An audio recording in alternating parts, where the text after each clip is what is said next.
Munduko txapelketa hasi eta munduko txapelketan urrea lortu. Urte asko dira hemen zeun lan oso egintzen dutela taldeka ere, baina urrezko domina batekin mundial bat hastea, gaur egun berriro, pentsatzen dut oso goza polita dela, ez?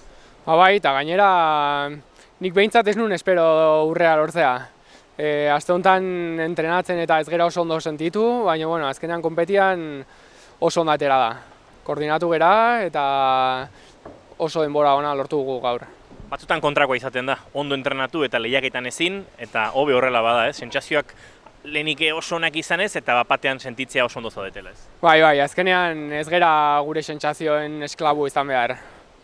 Hemendik aurrera datorrena, sentsazioak alde bat erotziko ditugu, baina behintzat emaitza honek jarrai dezatela, ez? Aldugun bukatu hasi garen bezain ondo? Venga, zorterik onena. Vale, mil esker.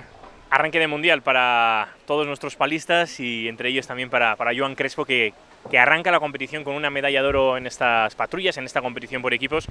Vaya manera de arrancar un mundial. Sí, la verdad es que hemos empezado muy bien, aunque la semana no ha ido muy bien, no conseguíamos coordinarnos y al final parece que hemos cogido una buena estrategia y hemos conseguido hacer un buen tiempo. Uno llega a un mundial con la sensación de no haber entrenado demasiado bien y sin embargo la competición dice esto está mejor de lo que uno creía. Supongo que eso también ayuda mucho para pensar en los próximos días, ¿no? En esa competición individual donde tenéis un mundial muy bonito que disputar.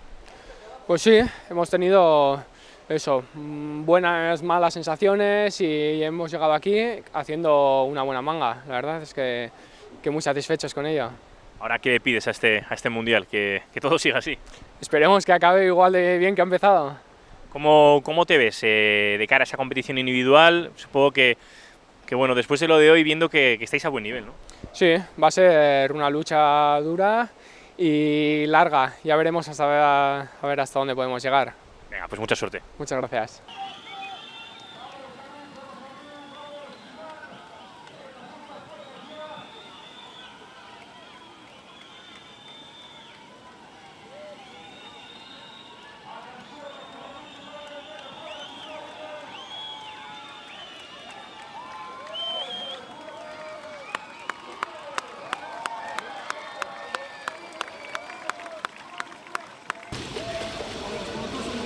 Sí. El Pasius le hizo volar. Pasius está remando bien. Quiera de la puta madre y el tercero es un poco loco, pero...